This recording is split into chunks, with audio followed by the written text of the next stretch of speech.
Welcome, everybody, and thank you for joining us for this WRIF panel on issues of tourist takeover, class conflict, gentrification, as explored in the film Bait, and as they pertain to our own community. And I'm so happy that I was able to get Kim Souza to host us, and I'll turn it over to her in just a moment to do introductions. But I just wanted to say we recommend that you watch in speaker view. And then when the discussion gets general, and if there are people who are all chiming in, just pop over to gallery view. And if you have questions, you can raise your hand like this, or you can raise your hand in Zoom, and you can also type them into the chat function. And if you prefer, Kim or I or someone can read them if someone prefers to have their question read. And that's it. Without any more of that, I'd like to introduce Kim Souza, who needs no introduction. Thanks, Annie. Hi, all. I will preface this by saying I think this might be the first panel I've ever moderated in my life. So thanks for testing this out with me. And I'm really excited to share this conversation with you all. Where are we echoing, Craig? Should I shut this on the door?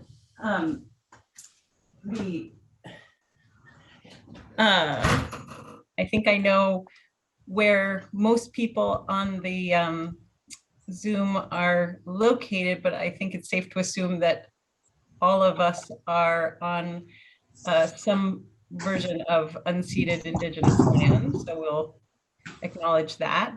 And then I would like to just do a brief introduction of our panelists and let them discuss a little bit about the content of the film and maybe, or just their thoughts about the movie Bait. And I'm curious if maybe in the chat, if people can share with us if where they are and if they've seen the film and if they're interested in this conversation for some of the themes as much as the filmography of Bait itself. But I'll just go alphabetically with Matt Busey is here, a dear friend and architect, filmmaker, developer, neighbor here in White River Junction, among probably some other hats as well, artists, and here in White River Junction.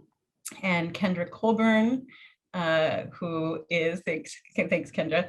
Kendra is an incredible social activist, co-founder of Equity Solutions. Kendra is a facilitator of a periodic workshop called Cross-Class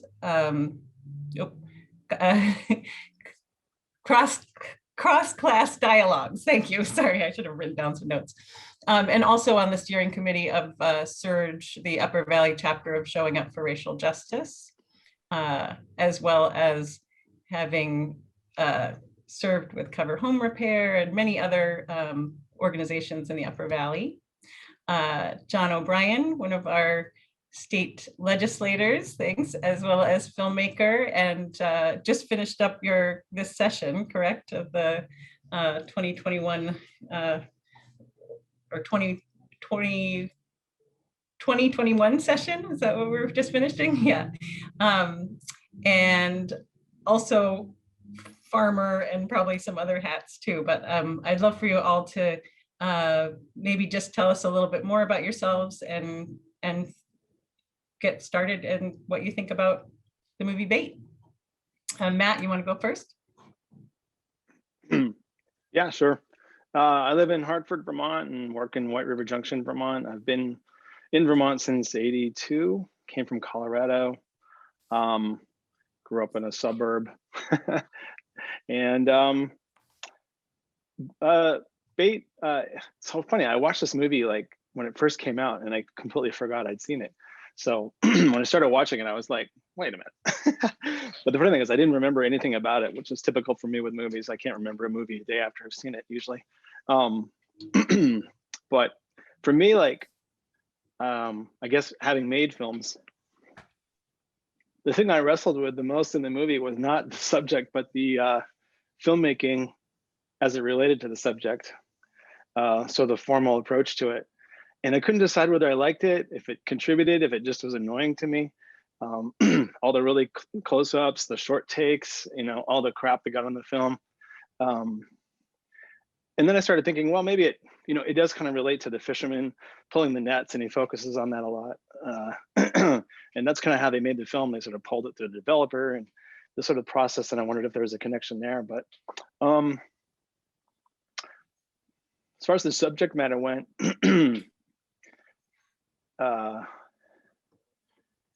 I thought it did a really good job of like pulling all these elements together. It wasn't too preachy about it. Kind of reminded me of a movie made in like the 80s called Local Hero, about a Houston oilman guy that shows up in a little Scottish town and the interactions between them. Although this was all British people. So that's sort of my little 5-minute take or 2-minute take. Excellent. Kendra, how about you? Hey everybody. Yeah, I live in Hartford Village these days. I grew up in Tunbridge mostly, although I moved around a lot in southern Vermont as a very small child. But yeah, I've been in Hartford Village for 2 years now, just down the street from Kim and Craig. Yeah, I had not heard of this movie, and when Kim asked me to be on this panel, I was like, huh, and I saw the trailer and I was like, ooh, I don't think I'm gonna like this like strong white man movie. I don't know about it. But I watched it last night and I was surprised at how much I did like it. I read some background material on it later. And yeah, I was not shocked to find out that the man who played Martin, the main character, is a comedian. I felt like that came through for me and kind of made what could have been a really difficult film to watch. Really, really good. I liked it a lot. I too struggled with the aesthetics. I wasn't at the beginning. I really was just like, why did you do this? And was not feeling like it added. But by the end, I could get it. And yes, I too was like, yeah, okay, I see what you're doing here, valorizing physical work. Like John, I also am a farmer and a carpenter. I do a million things. And so I'm very sensitive to the class implications of focusing on someone's hands while they use a tool for 30 straight seconds, 18 times in a row. Like, I got it, message received. And I felt like, yeah, the aesthetic choice to use the traditional film equipment and to hand process the film, definitely I could feel like, yep, he was sending a message with that. So that was kind of cool. And then, yeah, frankly, I could talk about this movie for the entire hour that we're together. So I want to say that I want to come back to some thoughts around whiteness and race. And how it was part of this movie, even though they chose all white, an entirely white cast. And the themes around this kind of tourist takeover, gentrification piece, thinking about it from like individual standpoint, who I related to or didn't relate to, but also from historic and systemic standpoints, because I think there's a lot that didn't get said, but that I worked at the farm today, so I spent all day thinking about this movie, and I was like, oh, okay, I think a lot of this the symbology could have been pointing to this or that. So yeah, I have lots more thoughts that I'm gonna let. Cool, yeah, we'll keep circling back around. Maybe John, your initial thoughts, if you care to share. Sure. Well, I'm John O'Brien, right? I spent my whole life in Tunbridge, and now I'm state rep for Tunbridge and Royalton. And my wife, Emily, was Kendra's best friend in Tunbridge growing up. And I know Matt Busey from Tunbridge friends also, Danny Sagan and Elisa Dorsky. The film I watched last night, so I thought a lot about it today, which was great. It's a sort of film, well, first I should say, just anybody who makes an independent film and finishes it and gets it out there in the world should be congratulated, because it's such a hard thing to do. I thought at the end of this film, I thought, oh, I almost wish this was a television series. I mean, we can't have one of our main characters die, perhaps, but I thought the characters, I sort of wanted to go with them and see, you know, where their next year would take them, instead of the arc maybe of a feature film. And having made films in Tunbridge, a Tunbridge trilogy, I really like movies about place. And so Cornwall, it was really interesting to me. And I looked today at the map of Cornwall, because I know it was shot in Penzance, as in Pirates of Penzance. And the filmmaker went to the University of Falmouth, I think. So that really interested me too. I sometimes was frustrated because there were so many close-ups in the film that I never really got a chance to see Cornwall. Not necessarily beautiful Cornwall, but it was funny how, like, I've never spent 90 minutes in a place and seen so little of it. You know, it's like, here's a little bit of a seawall, or here's some fronts of houses, and a really crappy lorry with a boot on it. But there's a lot to talk about in the film, so I'm looking forward to the discussion tonight. Cool. Yeah, it's funny when you mentioned wanting to follow the characters and this kind of thing. I thought about when the young man was killed, it was fallen off the edge there.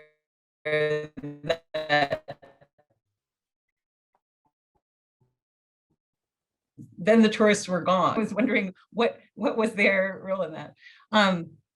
Did anyone make any through lines, like in terms of thinking about the fishing industry in that section of the world and the farming industry in Vermont? Any parallels there?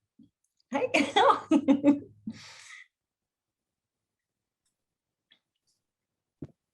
Anyone? Go ahead. Or... Emily was just saying hi to Kendra. Hi, Emily.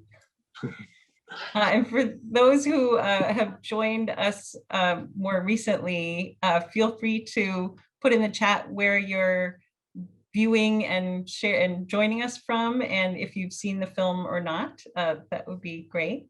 Kendra, did you have some thoughts on that, the industry part? I mean, yes, I sure do. I wanted to wait because like I said, I could talk about this all day, but yeah, for sure. In terms of when I was saying like kind of an individual response to this movie, I deeply related to the main character's anger and frustration and grief. I feel like that story is happening in many ways in Vermont.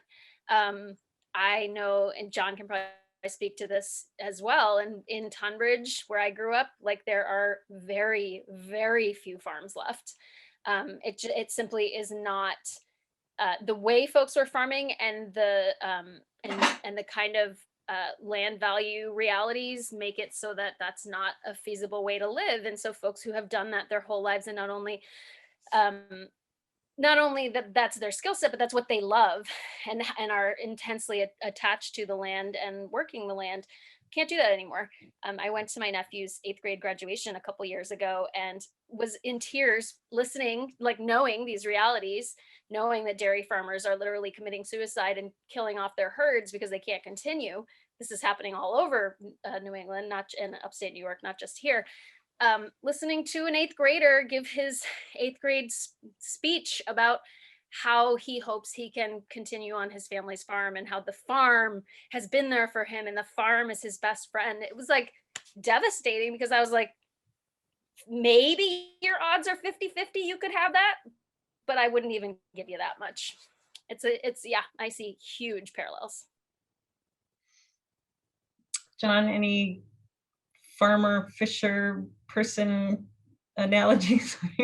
No, there are a lot of similarities, and probably in the U.S. too. I think, if you look along the coast, even up through Canada, it's probably a story that's been told or still happening over and over. I think of the sort of golden era anyway of both fishing and farming, seems to have passed by anyway. As far as I think the average age of a Vermont farmer is 59, and so we talk. I'm in the House Committee on Agriculture and Forestry, and we talk a lot about succession. And right, if we just take Tunbridge as a sample, there are 5 dairy farms left, and all of them might be in their last generation. Just because who would go into dairy farming when it costs more to produce milk than you can sell it for? So as much as it's a great way of life, and these people make up a lot of our cultural equity in Vermont, it just, you would actually have to be subsidized just to keep doing it. And are there any, like, is there cottage industry of this idea of like farm Airbnb, like the visitors coming to get that sort of idyllic farm experience? Is that taking place? Agritourism is definitely, a big thing already, and it's probably on the rise, but whether it could support, I don't think it's right for every farmer. And I don't know, looking at other states like Massachusetts or Connecticut, which were highly agricultural not too long ago, did agritourism save them? Probably not. I think we can't make any money on our farm, so we now have a wedding business here. Oh, that's right. So same sort of thing. Everybody evolves and as best you can, but at some point, just land values may become so high that agriculture doesn't really make sense. Yeah, and I don't want to hog time, but I do also, because I came in so hard on that individual piece and brought it down so low. Sorry, everyone, to just come out the gate like that, but that's what I do. No. I also want to note, for all of us to remember, that this, like in the movie, what I noticed was that there was zero reference to why, like there were references to like, oh, you're gonna make better money on lobster, etc. And like he was only catching like 5 fish a day, and part of it was that he wasn't using the boat, right?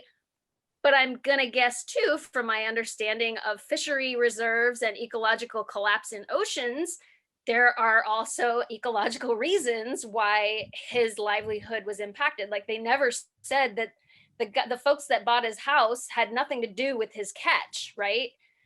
So it wasn't explicit in the film, but both here in Vermont in terms of farming and agriculture, and there are much bigger systemic forces at work impinging on agriculture. This is not just about individuals with more money moving to town and being obnoxious. It's actually about why do those individuals have the money to come in? Why are the property values going up? What are the policy decisions behind that? And who actually is making all the money off this stuff? And when we look at agriculture, it's massive conglomerates, right? And fisheries are generally massive conglomerates as well. So I just want to really contextualize us a little bit, because it's easy to, in a film like this, it's so narrow, like literally visually such a narrow view, but we all exist in a big, big world. So we have to remember that too. For sure.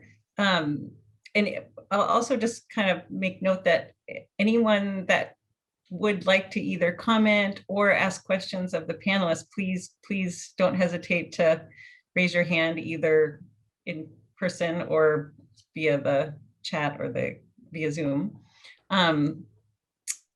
Matt, what do you think about any sense of is there a way to strike a balance in just generally, like I'd say relating to our region, but the idea of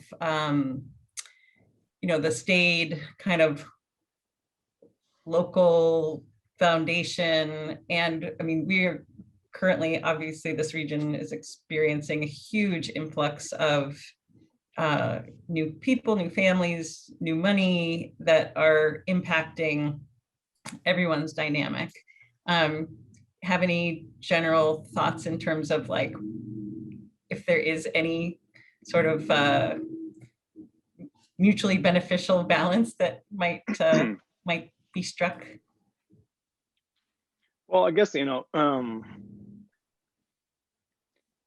sort of the large topic that the film deals with is change. And the question that came up from me was, how do you equitably deal with change? You've got a lot of forces involved, and like the fishermen sold their house to make some money, and they made a point of that in the movie at one point, that you didn't have to sell us this house, and then he's like, well, actually I did. So I've done a lot of development in White River Junction, and it's always been at the forefront of my mind when doing this development. How do you step into this ecosystem of sorts that already exists and try to maintain as much of the beneficial stuff that's there. At the same time, mixing in new things that are going to make it economically viable. Because the reason it was in the state it was in when I arrived here was that it just wasn't economically viable anymore. So much of the infrastructure and the reason for the town being there, the river and the railroad, really weren't functioning in an economic sense anymore. So, you know, I kind of showed up, and I know I was accused of being sort of an interloper at the beginning. And, you know, I tried to be as sensitive as I could when looking at the situation. And I kind of started slowly. It took me 7 or 8 years to do my first project. So I got a sense of kind of dynamics of the area. And the funny thing about my projects is they've all fallen in my lap. Like, my first project was kind of an accident. I drove by this building, it was for sale. I called the owner, I told him I didn't have any money. He's like, I'll give it to you. And then the next one, I went to rent a space and they said, just buy the building. And then the next one across the street, they called me. And then the fourth one I did, they called me as well. Because they liked what I'd done development wise, which was interesting. So I don't actually go out and seek projects. I sort of wait until something happens that prompts the project to happen, rather than trying to take advantage of the situation. So, but it's hard to deny that when you make a big change in a downtown like White River, things do happen. There's not the same population in town that used to be in town. It's become less affordable, and we now have tourists, which we didn't have at all before. Pretty much the population downtown was the same group of people when I first moved here, and it stayed that way for about a decade. But then people from Hanover and other cities, Norwich and stuff, you know, Lebanon, started coming in to get food or, you know, see things. And I get comments, a lot of comments from Hartford people, mostly positive, that, you know, they never could have believed that downtown White River Junction could be the way it is now when they were growing up. So I guess that's a positive. I don't know. For me, development's always been I've been ambivalent about doing it, because I can see what it destroys and I can also see what it brings. And there's no real clear way to do it perfectly, I don't think. For sure. And in a recent conversation, you know, there's obviously a housing crisis in the region as well. And, you know, there's money, there's federal money, there's state money. The Haven has vouchers that they would love to give out, but there's no units, there's no available units, regardless of the income range for them to give people. And so, in, you know, talking with the town manager about the federal funding that's slated to come to the municipality that can be used for what we decide it to be used for, I was like, well, how do we apply this to affordable housing? And they're like, that has to depend on private developers. I mean, that's the thing, is that the town itself, there is this crisis in the region, but we're not building buildings, we're not building housing stock. And so it does require the private public relationships for those for that to improve in the slightest. Kendra, Yeah, I feel like you're good. Oh, I was just gonna say, I mean, developers are running into the same problem that the fishermen are running into, and that it's becoming impossible to develop affordably. So the cost of doing business around here, partly because there isn't enough labor available, and partly because materials have skyrocketed in price in the last couple of years, is that you really can't build an affordable project without the community giving something to the developer to make it happen. So you really have to have community buy-in and support from somewhere other than the economy itself to make something like that happen. So the community really has to make the decision and wants to do this kind of thing and put money into it. I mean, each of my projects has been less and less profitable. So it's just, it's very difficult to do it. And it's like so much work. What was once a jigsaw puzzle is now a Rubik's Cube. Kendra, I feel like you're ready to add to that conversation. And John, feel free to chime in whenever if you're inclined. And I realize we can bring back to the actual the film itself at any point, or if anyone wants to sort of interject, members of the group, anyone wants to interject more direct film related items, please don't hesitate. But Kendra, go ahead with your thoughts. Thanks, Kim. You've been in enough meetings with me to see the signs. So I just feel like this is an opportune time to start talking a little bit about some of the research that I've done about gentrification, because it's a word we use a lot. And frankly, I had no real understanding of what it meant. And I still am confused, because in some ways it's really confusing and depends on where you are and what's happening. And there are some very identifiable historical patterns that happen. And I see some distinct parallels to what's happened in White River Junction, alongside other cities, much bigger cities like New York, San Francisco, et cetera. Like, some of the elements are in place, and have been, and like the trajectory has been happening. I hope that we can have different outcomes in those places, because no one can friggin' live there anymore. But or none of us, I'm guessing, who are in this space can live there at this point. But yeah, so one piece, so I was thinking about it this way. In watching the film, Martin, the main character, is furious and frustrated because he had to sell his family home to these folks, the Lees. And the film is mainly concerned about these interpersonal class conflicts that are happening. And, both there's a lot of fury and impotent rage on the part of the folks in the village. And then the Lees are like, they come across fairly judgmental and snotty in certain ways, although there are some moments where they're kind of nice, or they're trying, at least the mom is trying. And I was thinking about it, and I was like, oh, okay, so Matt, when you, I don't know you, I know lots of people who know you, I hear you're an awesome person. In the early 2000s, when you were first starting to develop in White River Junction, I caught wind of it because I stopped at a free pile after a yard sale, and some lady was like, talking about White River Junction. This was in Thetford. And some lady was like, yeah, we're going to turn it into the new New York. And I got back in the car with my sister and was like, F that. and I've read old articles where you're quoted as saying, I couldn't live it. I thought I was going to move to New York, but then I thought, well, why not just make New York here? Sorry, I scraped you. So there's that piece where, so back then I was looking at you like the Lees, and then I'm thinking about it and I'm like, oh, okay, I can also, someone could look at me. I just moved to Hartford Village 2 years ago. My neighbor who just got out of prison after 30 years and, was barely making it as a drywaller can look at me, same. We're all on a ladder. And I think that's why we have unhoused folks in the park, on the other side of the park, where the WRIF film showing of a film about opioid crisis is happening. And then the folks on the other side of the park are in mourning that day because there was an OD in the community. That's happening, that we're in really different strata and everybody is starting to get squeezed here. And I was also thinking about how me feeling super squeezed in terms of like, I literally cannot find a new place to rent. I cannot afford to live here. I'm not leaving my current place, even though I kind of want to, because there's nothing else. I cannot find anything else that's affordable for me. That's not a lot different, I'm guessing, than the way a lot of folks felt in the 1960s when the Back to the Land movement happened.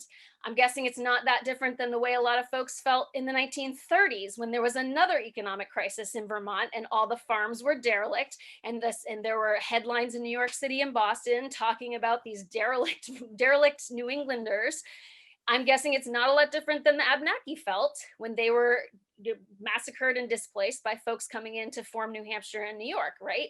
There's a historic timeline of displacement that happens because of economic interests and the systems, the economic systems that we continue to choose to have, right? And so when we start talking about policies, like, yes, in an everyday, like Kim's on the select board and I'm aware it is a job of work just to introduce anything new there. Also, like, so yeah, it's up to private partnerships with the town, with developers, et cetera, and people buying in. Also, what about different policies?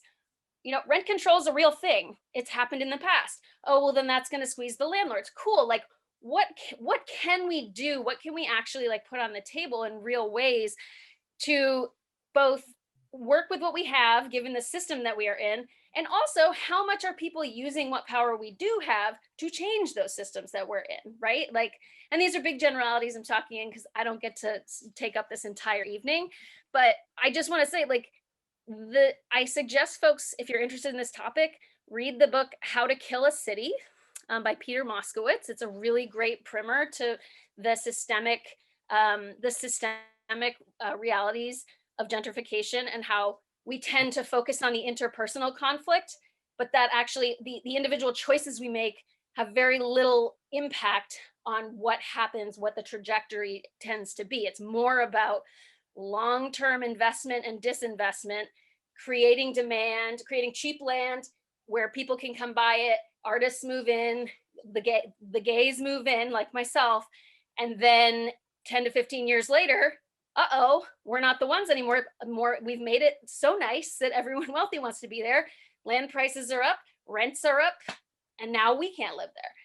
It's just a process that keeps happening. So yeah, there are some solutions. I have some lovely links I'll throw in the chat in a bit, but yeah, this isn't happening in what's happening in Cornwall is not happening in as narrow a view as the movie makes it look.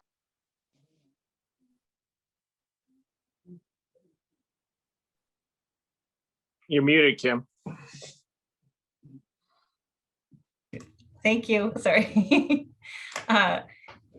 In that vein, I feel like this is also a topic that I could discuss for hours on end. I want to circle back a little bit to the movie itself. Like, is it David Sterrett? Can I single you out to give any sort of film perspective that you might share with us on this? Because I love hearing you talk about movies. I knew there was someone out there who was occasionally interested in my opinions about things. Yeah, I mean, I think it's a terrific movie. Let me hearken back a bit to some of the comments that were made about the style of the film. I mean, I think that everybody is doing a wonderful job of discussing the kinds of issues that it raises. I just want to make sure everybody is sort of aware that Mark Jenkins, like the style of it, that sort of beat down, beat up, worn out look of the film took a lot of work. The movie was hand processed, and it took a lot of time to make it look like something that was not new, not shiny, not polished.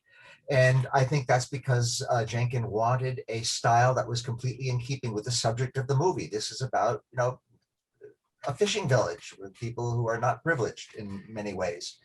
And he wanted the movie to look like it was not the product of privilege in many ways.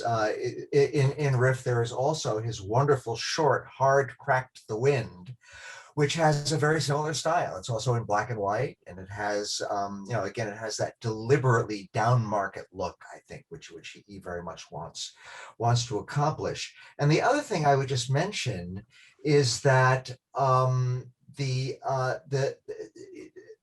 that look that it has, that deliberately sort of old, I keep calling it beat up kind of look, is counterpointed by a real cinematic sophistication.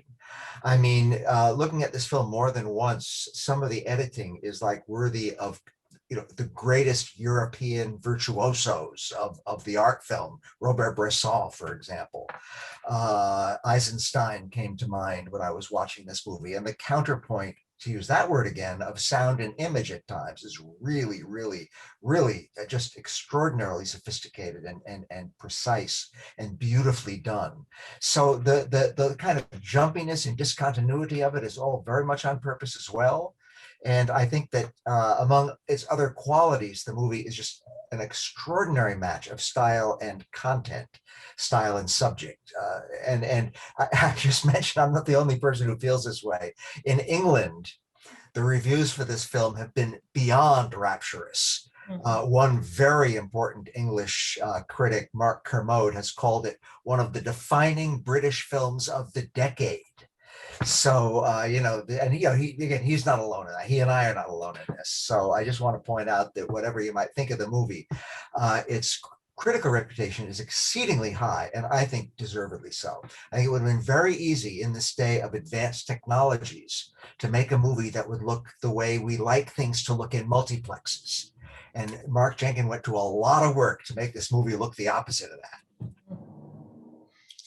Thanks, David. And I didn't do a proper introduction for you, but in addition to being Craig's dad, David is also on the selection committee of WRIF and a former New York City film critic and professor of film. Is that the correct title at Micah?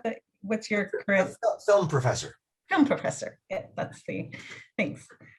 He's got some credentials in this realm. And I just want to make sure everyone knows, especially Craig and Kim, that I've been working really hard lately. I'm writing a report on WRIF for the journal Film Criticism. And so I've been looking at a lot of the films over again and writing. And so I at the moment, I am as steeped, even though I couldn't be with you because Amtrak is not running between Baltimore and White River Junction at the moment. Otherwise, I was planning to be with you all, but since I can't be with you, I want you to know I'm up to my eyeballs in the festival, just like everybody else. Okay, thank you, David. Wish you were here. Yeah. What else? Let's and Kendra, feel free to. Yeah, John. One thing that made me laugh was that there was actually sort of an after-hours scene in this tiny village where they all went to the pub, and you could mix, the young people got together, which I was like, wow, that's not Tunbridge. That's more like White River Junction. Right. But it's maybe Royalton, but it was just interesting how maybe a very British thing too. But I certainly, I'd be surprised if you would ever find, dairy farmers in a bar, in rural Vermont so much.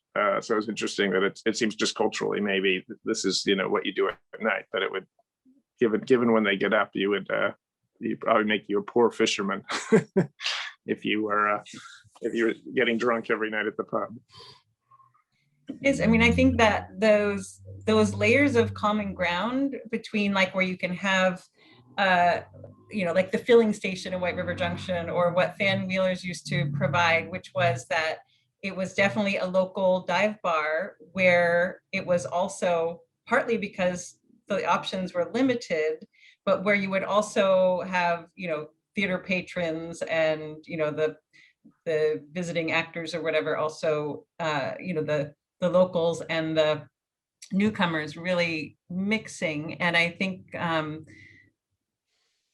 clearly we're easing out of a long isolated pandemic time, so that hasn't been happening. But and I think one point that I've made excessively is in terms of the development in White River Junction up until very, very recently, which was which was in the local paper. Almost all of the development that has happened in vacant spaces, and that, for me, affordability is always going to be part of that dynamic and part of that challenge. But the displacement is a big part of gentrification that I think we have had less of, because of there being, a series of at least a dozen developments that were brought into the downtown. And I know, Laura, you had your hand up. Can we get you back? Yes, I am reading Johanna's question on the chat, and it's something similar. But what I wanted you to speak about the relationship between what you see it's going on and the teenagers in the movie, in the film. Because I see there's a lot of storylines going on there, and also there's a character that dies. So I don't have an analysis, but I would like to hear yours if you have any thoughts about it. Yeah, thank you, Laura. How about Matt? Got any thoughts on that? Or John? I did think it was cool how the teenagers were not encumbered by the problems that the adults had. That was the one relationship that crossed over. the fisherman's son and the daughter of the tourist family. And it was looked down upon, was scorned by most people, even by the brother. As far as like I appreciate your comment about the reusing the space in downtown White River, because that's what I've been doing, is just taking empty spaces basically and reworking them. I have a lot harder time thinking about new development and how that works in the context of our downtown. We have several buildings and that have been put up new, and I don't know how they're going to work out. They have a different kind of vibe about them. Did you have a specific question, Kim? Well, no, well, I think just if anyone else has any thoughts about the dynamic of the kids versus the adults, that would be great. And then afterward, I'll read Johanna's question to share with you.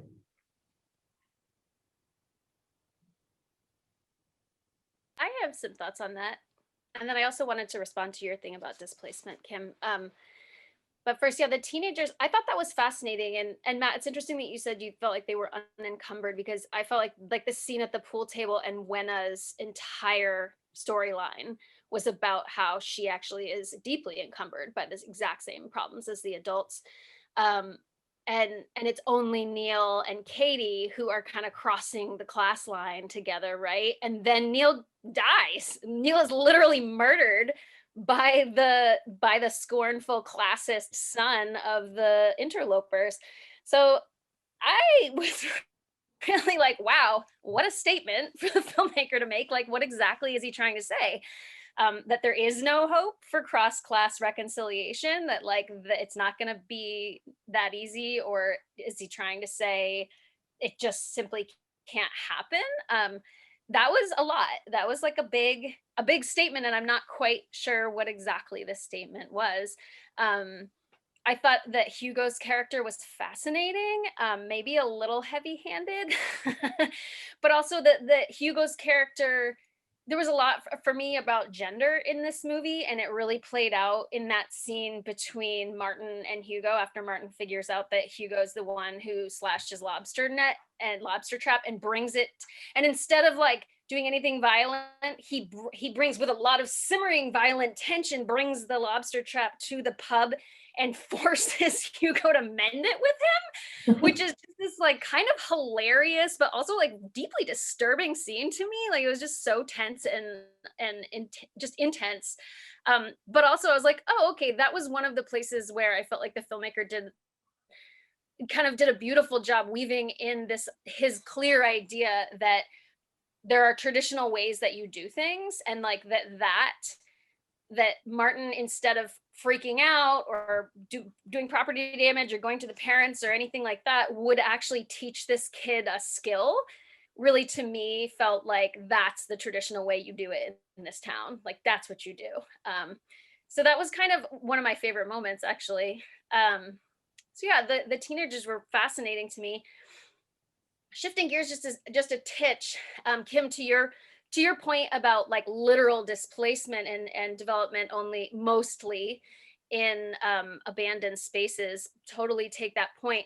I do want to point out, though, that gentrification, when we talk about displacement in gentrification, that's happening at a lot of different levels, literally sometimes, but also, even if it never happens literally, it happens culturally, it happens economically. And so the rent increases and the affordability of a place obviously impact who can be in a place, and people can be displaced very quickly by that.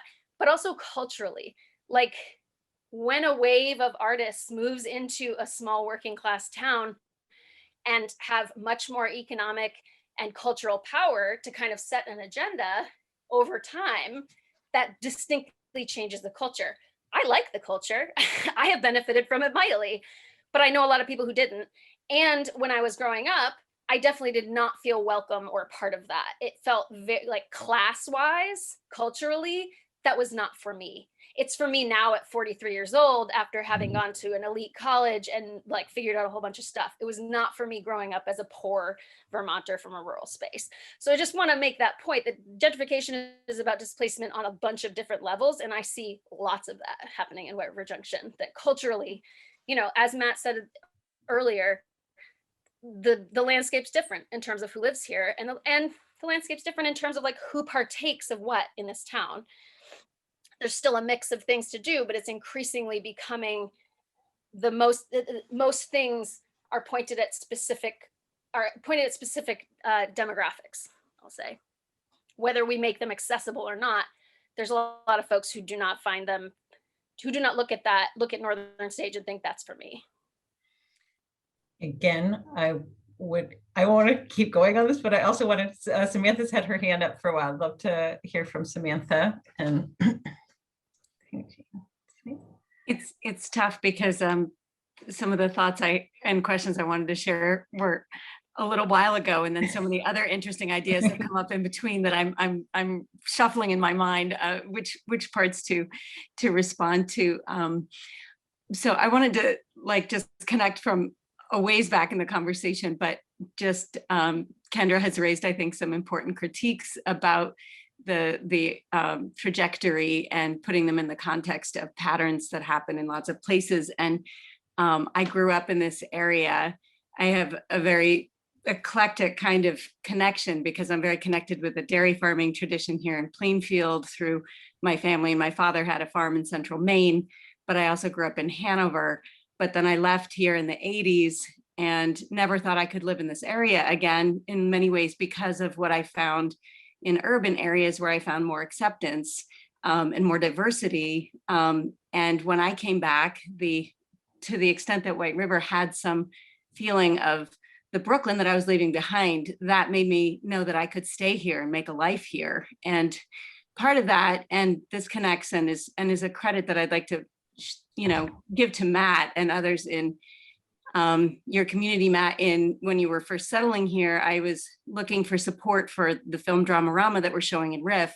And RIF itself, as a board member and somebody who's been involved in the sort of next wave of RIF leadership, I'm looking at the roots of our organization, and it's the very fact of what we're doing right here, this whole conversation and process is, so much about the relationship between arts and, progressive social agenda, which is explicit in the RIF mission. But I was looking for a youth organization that is supportive of LGBTQ in this area to get behind our film Dramarama last weekend. And I really couldn't find one. And I was talking with Bennett Law and others who I had gotten connected to through the Chandler. And they said, well, that's funny because we just think of White River Junction as like the shining light in Vermont. And he, helped me remember and appreciate how much White River was a center for the fight for civil unions and other ways that sometimes, like the things that we come to take for granted were hard-won progress in a community that was not accepting. I mean, when I grew up here in the 80s, for my gay and lesbian friends at Hanover High School, it was not a safe place to come out at all. And that's a nationwide change, but it only happens when you have small communities where people are really courageous and connect. And I think to the extent that we are also now having such an intense conversation about race and really self-examining ourselves. I think, what Kim opened with recognizing that we are all coming from wherever we are, unceded Indigenous lands, I really wrestle with, because I love the farming history and culture, but a lot of that is part of the heritage of the white settlers and colonization. So in some ways, what we're going through is another cycle of people feeling displaced, but that's exactly what a lot of the European people who have farmed this land were a part of themselves. So, it's painful all around, I guess is what I would say. But I appreciate in a film like this that I felt it really took the piss out of the upper class people, to use the British expression. It was not, I didn't find much sympathy for it. And I wrestled with that and I wondered what other people thought. But I also felt like Mark Jenkins' filmmaking was so sure-footed, he just seemed so skilled that I felt like he was as much criticizing himself for the fact that his filmmaking showed all the marks of a very upper class education. So I felt like there was some pretty clever artistic process of trying to really wrestle with the ethical dilemma of the whole cultural process that he was a part of. So anyway, I'm sorry that was really long-winded, but I just wanted to share some of those observations and see I guess in particular how people responded to the film in that it did almost fetishize in some ways the working class characters, and in some ways draw the upper, although I found it incredibly satisfying. Like that was sort of a delicious critique of the Londoners for me, but then I felt a certain guilt of like, was that a simplification of their humanity? And you know, trying to expunge his own guilt as a filmmaker. So I'm wondering if anyone shared any of those ambivalences.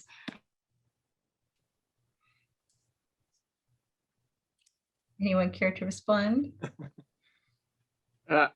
Kim, I just wanted to, yeah, we're always interested in the conversation that just happened. I mean, I was thinking, just to throw something out, and I'll get to Samantha's question, but you know, it's interesting if you look at Vermont, say, or Vermont and New Hampshire, and what White River Junction's become, and Hartford, you know, I would say that a Springfield or a Barrie would love to be those towns, or Claremont necessarily. So it's interesting. And I wonder if the same is true in a place like Cornwall, whether they're 3 or 4 seacoast towns, you know, that have been gentrified, and now half the towns want to be just like them, and the other half are, you know, want to remain somewhat economically depressed and you know, proud of what their history was.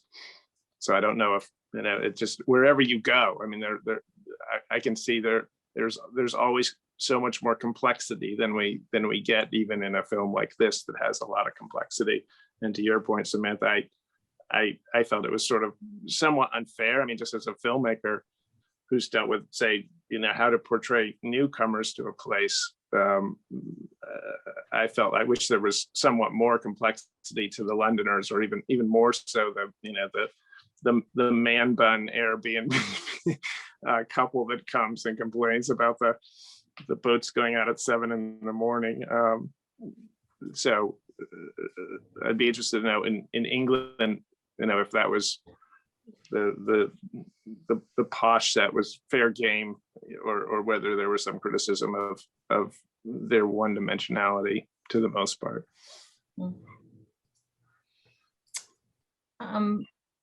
If I may, I wanted to read Johanna's comments for a bit, and I think it's relative and another topic that could take us beyond what we have time for, but we can dive in a little bit. And so many of you have probably seen it. It says, would love to hear the panel's thoughts on the role of Dartmouth College and local alumni, parenthesis, like me, full disclosure, as Johanna Evans, on the issues around locals versus tourists and gentrification. The college creates a great deal of local business activity, but certainly at some cost.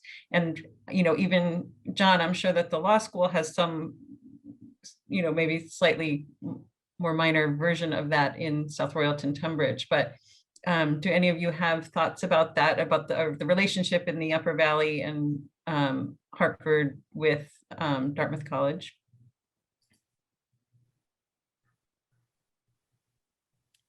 I do. It's funny because in the last 5 or 10 years, you know, I think, and particularly this past year, because like, as you said, Kim, in the promo for this, like the home prices, you know, in Vermont last year, 80% of homes were bought by people from out of state. Like we're in a crisis right now in terms of affordability, especially for folks who live here or who are historically from here. To Samantha's point, within the last generation, because this also is an aspect of settler colonialism. But even before that, like growing up here, I've tried to explain, like, I do a million different jobs, and that's because there's always people with enough money to pay me to do stuff. Like I can do stuff, and there's people around who can pay me to do stuff. And I think that has a lot to do with Dartmouth being here. Dartmouth brings in well-educated, wealthy, sometimes, but definitely educationally elite folks, and draws those same folks in for the culture. I mean, this is something clients of mine have said to me for the last 2 decades. They come here because there's culture here, and unlike in lots of other rural spaces. And I kind of think of it like, as like, if I'm feeling cranky, maybe it feels feudal. But if I'm not so cranky, it feels more like a patron arrangement. Like, yeah, that's how our economy is structured here. And I mean, Vermont made a decision a long time ago to move away from industry and towards tourism. So this is not unusual. Like, most people in Vermont depend on somebody else having more money than them that they can pay them for what they know how to do. That's what our economy is based on. So, like, you know, I might rail against that reality and those class differences. I do rail against them all the time. And that's how I've made all my money my whole life. So yeah, I wrestle with those realities quite a bit. And I also really appreciate the culture Dartmouth does bring. Like, I would get, you know, in a non-COVID year, I'd get to see more movies like this at the Hop. It's great. I can go and see art up close. And like I said, when I was younger, I didn't feel like that was for me. Sometimes I still don't. Sometimes I go in those spaces and feel like an alien, but I can pass pretty well because I'm white. So people aren't assuming things about me. And I can go and use those spaces, and a lot of them are free. And I think that is what is actually really key in the gentrification discussion. When you come in and have more positional power, how do you use it? You know, are you making sure long term that those things, even as you wrestle with how to make them truly accessible culturally to people for whom they definitely don't feel welcome, are they actually free? Are they accessible? Are they for the community? And did the community ask for them? And Dartmouth does attempts to do that and does some really great job and sometimes terrible job at that. But I appreciate that they're there and they spend a lot of money on things that the community can take part in. Oh, when people ask me like, why is White River happened? I usually just say Dartmouth, because, you know, you can look at a lot of other towns that are similar and physically similar relationship to highways and other sorts of resources. And the main reason that White River's been able to gentrify, I guess you could say, is the economy that Dartmouth brings. It's a huge economy, and it spreads like 30 miles from downtown Hanover. And yeah, it's a huge factor. John, any thoughts in the northwest of the region? That's west. Over there. Yeah, I mean, full disclosure, right? My father went to Dartmouth, class of what, 1940, something like that, and he and some fellow classmates started an experimental CCC camp in Tunbridge, and that's why I'm in Tunbridge. So Dartmouth has a lot to do with me being here. And I was born at Mary Hitchcock, so lots of roots there. And the hospital, I mean, besides the college, the hospital really is a massive draw. Just when I think of all the people in Tunbridge and Royalton who work either at the college or the hospital or satellites, there are a lot of jobs there. I grew up in the Upper Valley in one of the least affluent towns in Canaan, New Hampshire. And I remember being in Hanover and going to Storrs Pond and like walking across the street and being like, had this chip on my shoulder where I was like the local, and I'm like, oh, these fancy rich kids, what do they know that I don't? And then literally I remember the day it was a conscious decision, and I just said, you know what, they're probably fine. And I literally like just removed that chip off my shoulder and just said that wasn't the source of any sort of issue that I was having. I don't know how that relates, but Kendra, right, going from Tunbridge to Hanover High School, I'm sure had issues. I like to say that's where my class rage was really born and honed to a sharp point. Yeah, it just keeps getting better. It was really, yeah. Well, then I went to Smith College in my late 20s, and then it really, razor sharp. Plus, then I got the analysis piece.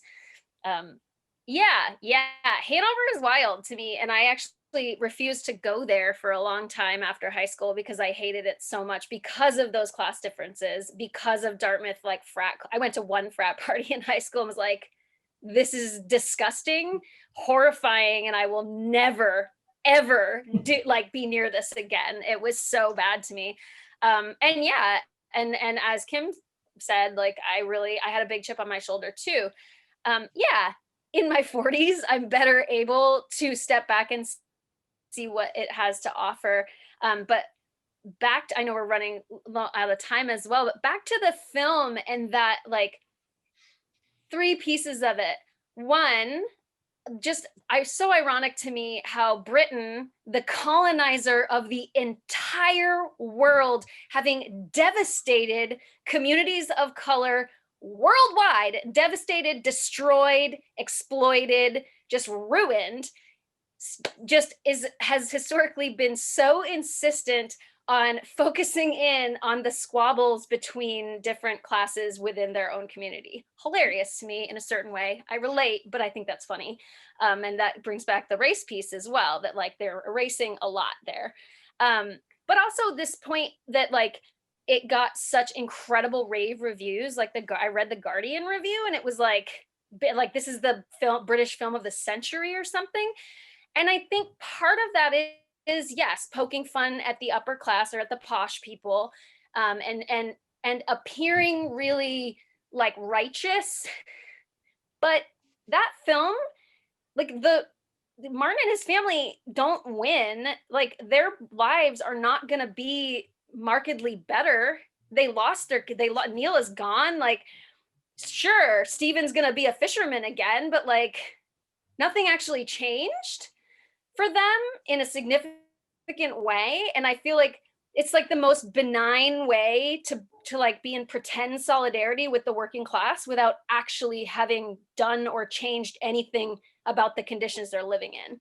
So I sense that's why it's popular, is because who doesn't love a symbol that actually doesn't require any of us to do anything different, right? So yeah, and then to bring it back home, like I firmly believe that like there is an amazing community here in the Upper Valley. That's why I love it here. That's why I want to stay here. It's why I'm sad that I might not be able to keep living in this town. And there's a lot of ways in which we partake in that. We're like, we love what it looks like.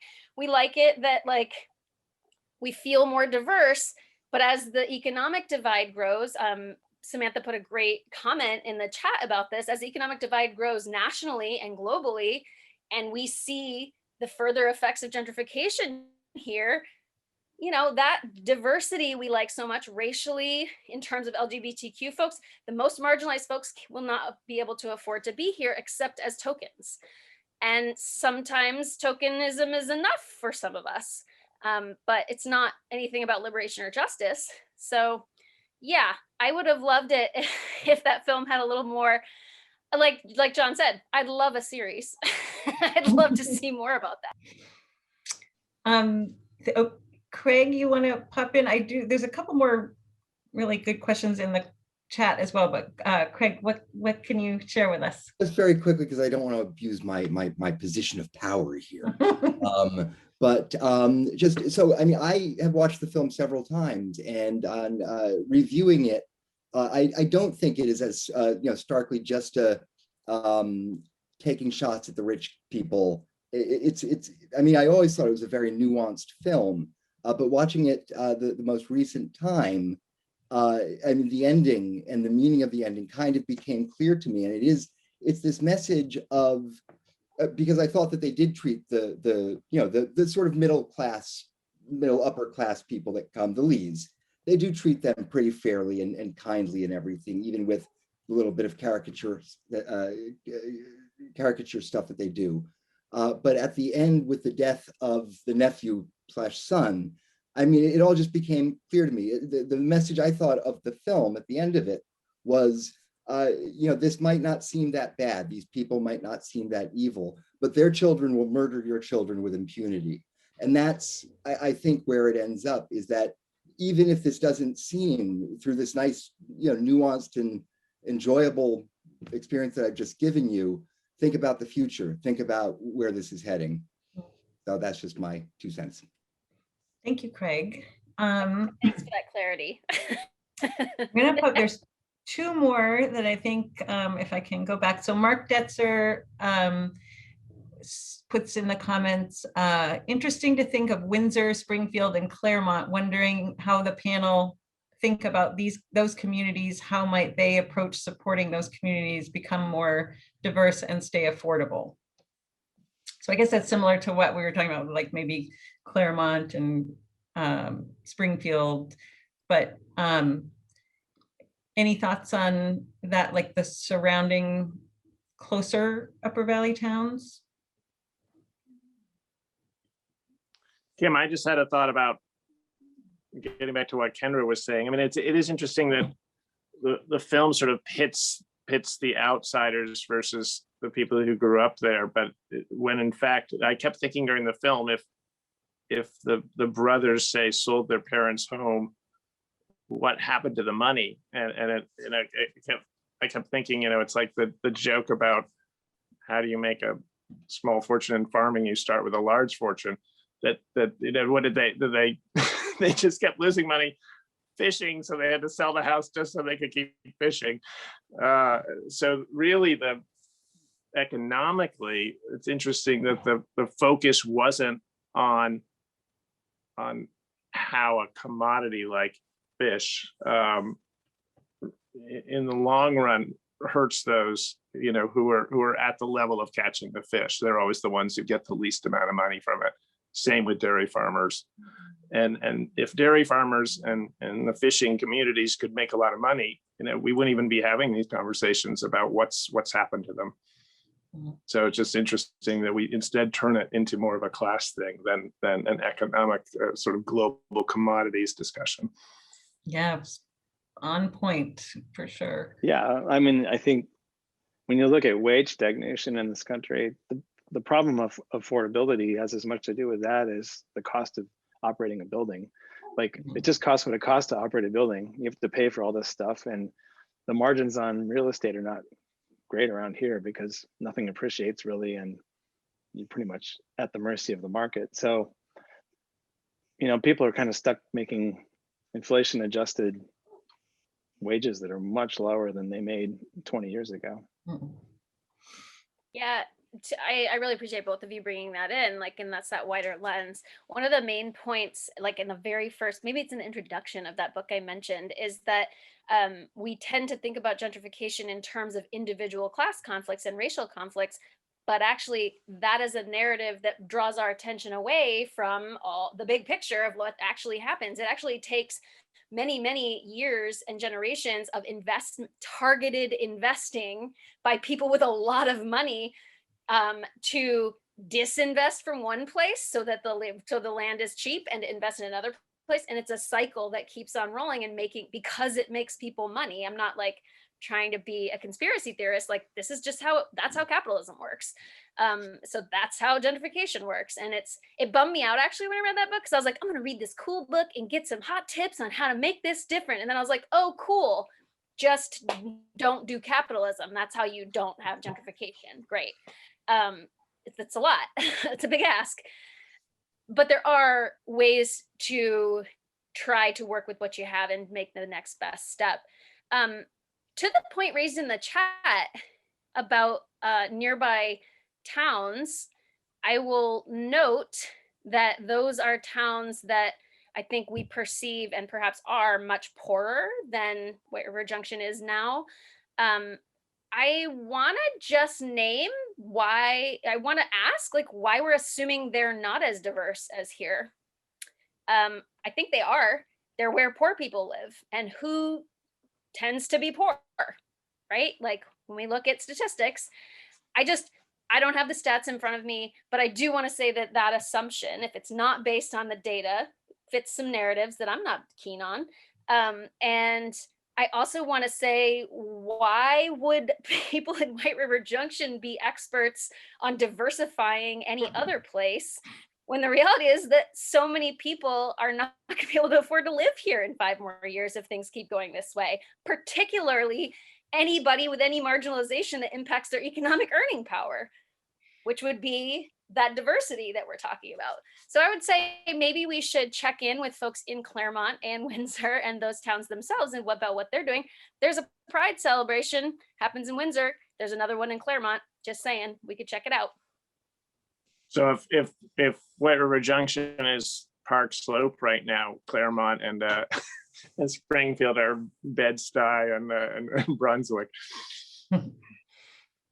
Those analogies never get old, or maybe it's time they do peter out.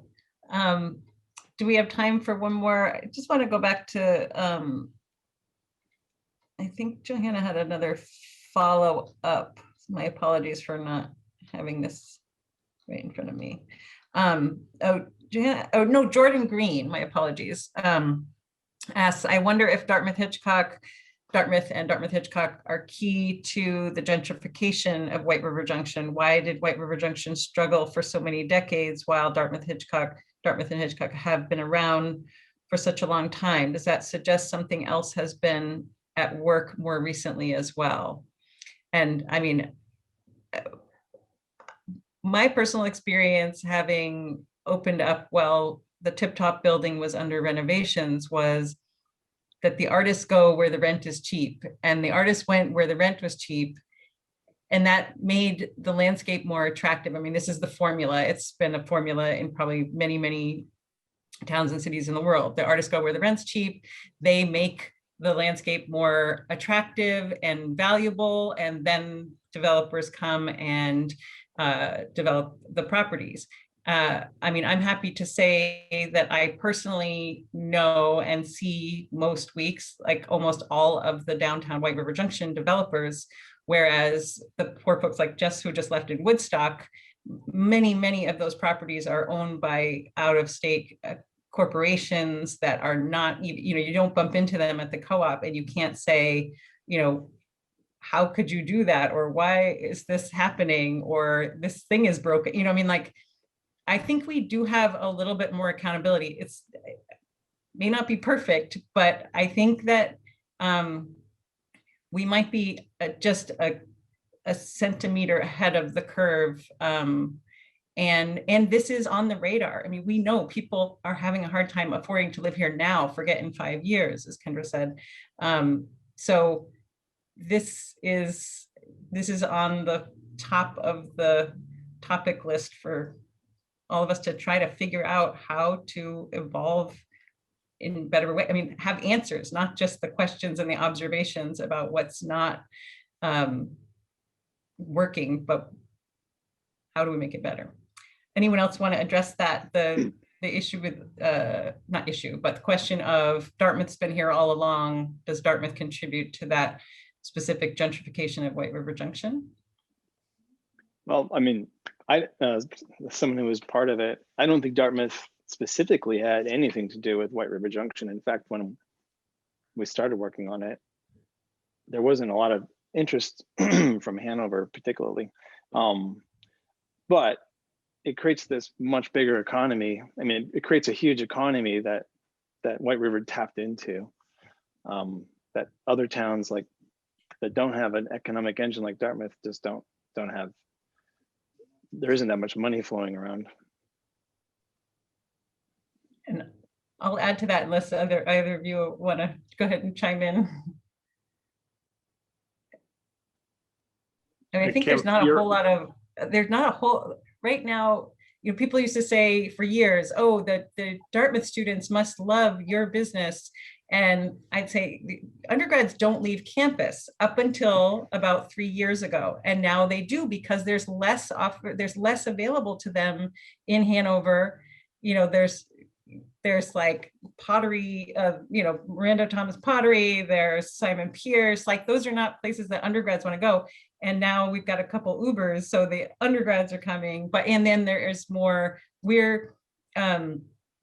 I think the businesses that are there are just more appealing than what was previously in Hanover. Sorry, I'm taking up too much time. Kendra, go ahead.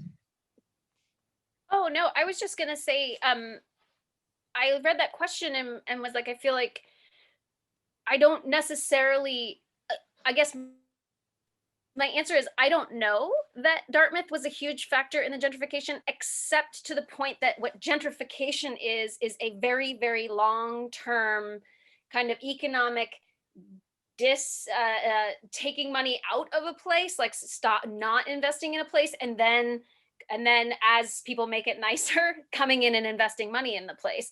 And so maybe power holders and Dartmouth as an entity that does own a lot of land, maybe in that sense, historically in the 60s and 70s, Dartmouth was a big piece of why the region, why White River is the way it is now.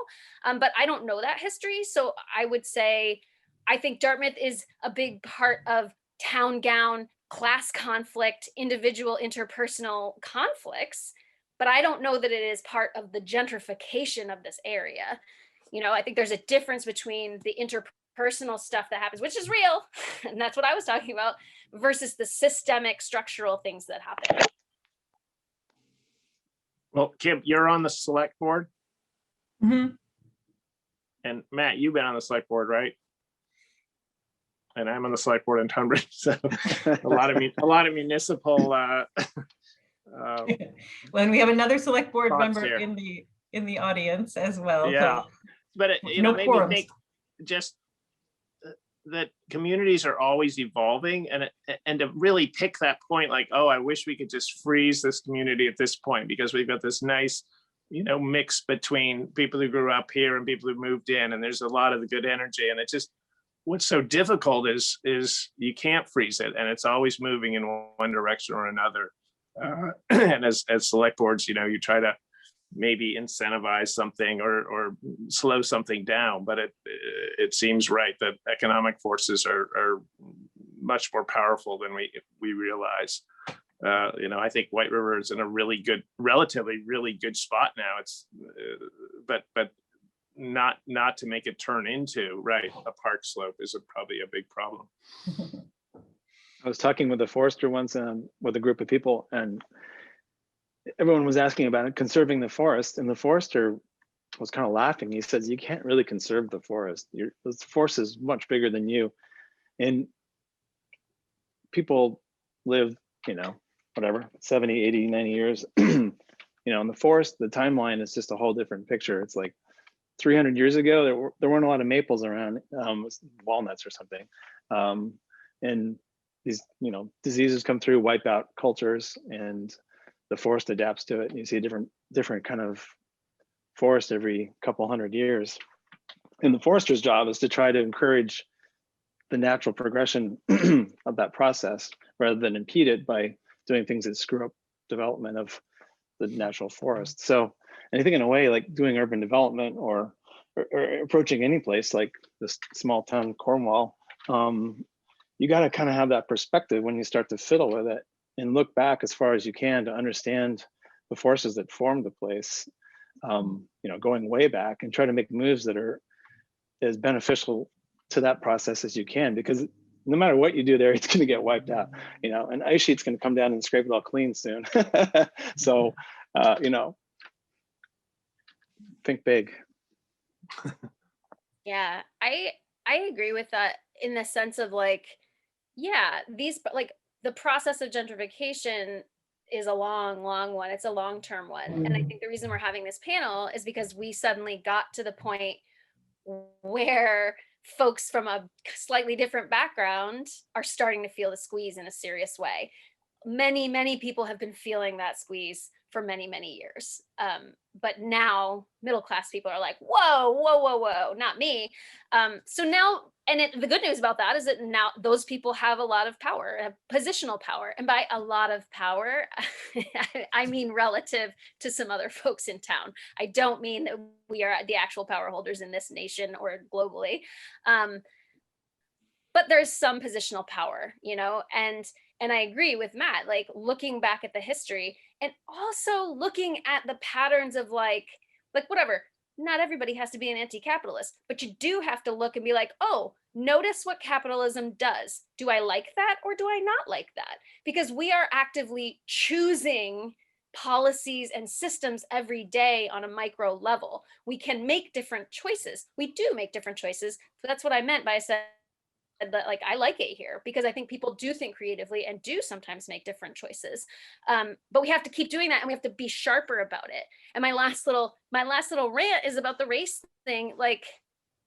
people in White River are working really hard some people in White River are working really hard to try to make this a more equitable space. I don't think we're doing it because I just heard that 2 for 2 Black female legislators on our select board have resigned because in part of racial bias. So obviously we're not there yet, right? So there are issues individually and interpersonally. There's also the systemic stuff where if it gets more expensive, most people won't be able to make it here unless they are wealthy or have proximity to wealth. And we know who has proximity to wealth or is wealthy in this country. Proportionally speaking, it is not folks of color, it is not marginalized people. So if we want to make a real commitment to what we say we want, we have to look at those big issues. And, you know, I kept thinking during the movie about the part where Wenna throws the cue ball at the car. She doesn't even get charged. What would happen if she was the one Black kid in this little Cornwall town, right? Hugo, presumably, I don't even know what happened to that guy. They never talked about it, so it couldn't have been that bad, right? You know, what if race was a factor in that? It is a factor in that. They're all white. That's a race. It's whiteness. Like, I just want to make sure that we're also practicing noticing the parts of the story, right? And the parts of the patterns so that we can just make the next best decision that we can together. And I think Matt's right. It's all going to get scraped by a glacier, but also we're going to screw up. That's what we do as human beings. And then, like, hopefully we come back to it and try again and try again. So yeah, that's my hopeful message for the evening. I came in I think we're gonna just have to have another dial, like send out a doodle poll so we can just keep talking about this stuff. But I think we do need to wrap up shortly. And maybe Johanna, do you want to do a little closing question or? So thank you so much for joining us for this panel. And I have just one more question, which is, what can we at RIF do to help? Because we've brought everyone here for this dialogue around this film, which, even though it touches on issues of class and, you know, as Kendra has brought in, also race and whiteness, the film itself is not accessible in the sense that people look at it and might not think it's for them. And we want to do as much as we can to make film and the visual arts accessible to everyone in the community, not just in terms of, you know, offering reduced tickets, but also in presenting art that people feel like they can belong in. So I would just love to hear the panel's thoughts on how we at RIF can help to bridge some of these gaps in our community by making film a place to bring people together.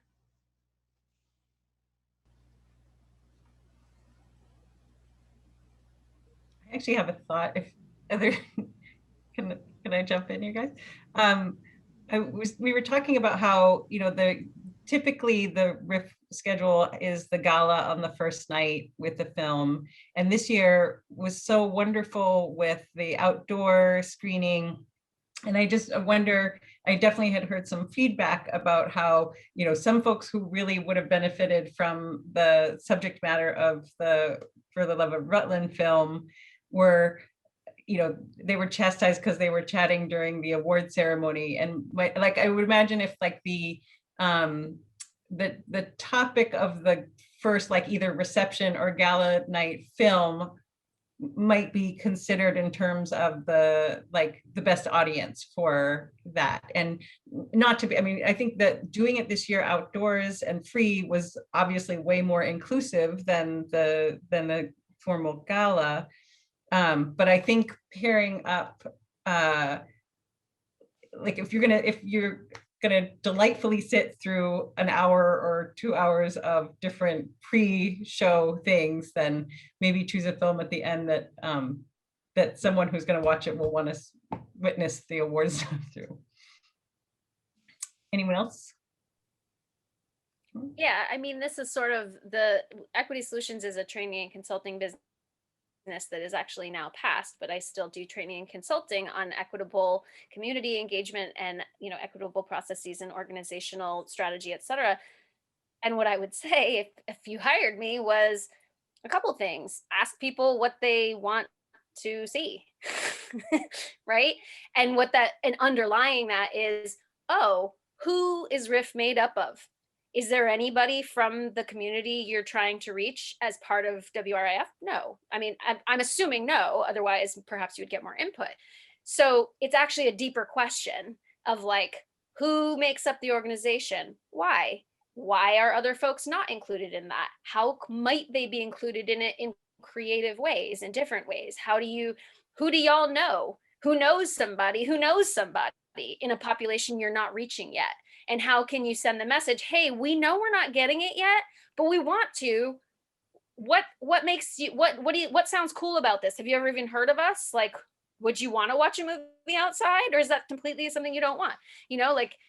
It's unfortunately not that simple, and it involves actual community.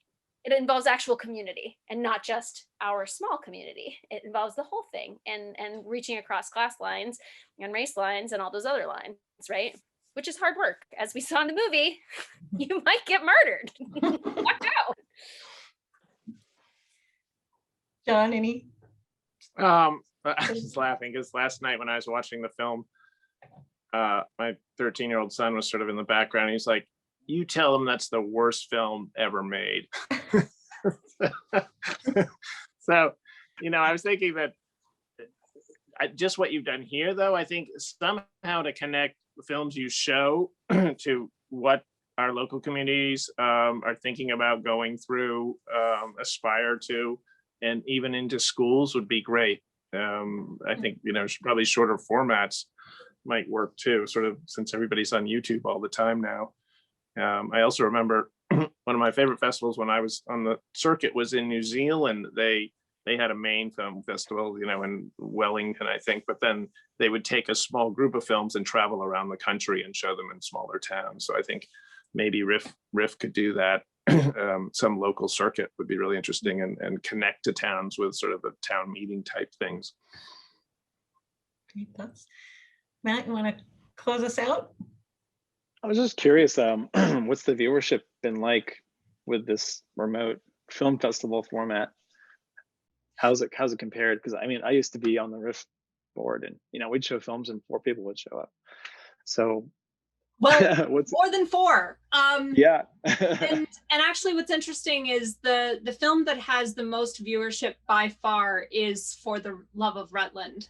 And just as some background, I was the film programmer at the Hopkins Center for 8 years, and we worked really hard to break down the ivory tower feeling by showing like Marvel superhero movies and like very accessible commercial kinds of films to bring all sorts of different people into the theater. Like our best attended film of all time was Black Panther. We had a total of 1,500 people come see Black Panther. And like, we were like, okay, we have to show films like this to bring more different kinds of people into the theater to engage with us. And then we will get to see, what other kinds of films they're interested in. It might not all be commercial stuff, but, at RIF, we're trying to figure out the same kind of secret sauce, and films that have a local connection, definitely. Trying to figure out how to bring, other communities who are not necessarily like addicted to film comment the way some of us on the RIF board are. Like, we're definitely working on that. And I really appreciate all of your thoughts and feedback around this topic. So thank you, everybody. I'd probably do a showing of the Tunbridge trilogy. Just saying. All right. Has anybody seen Man of Aaron lately? Because that was the film that, after watching this, I wanted to go back and watch that. This Robert Flaherty film about a fishing community off, it's a little island off Ireland, but I wondered how much Mark Jenkins was influenced by that. One of the reviews I read said the exact same thing. Oh, really? You're not alone. I thought you were going to say, has anyone seen A Man with the I'm Plan? not alone. Yeah. I also thought the bar scene was it was Georgia Lucas homage thing, but Tatooine bar. I was like, wow, there's more people in the bar than anywhere else in the movie. Like and they've come to kill each other.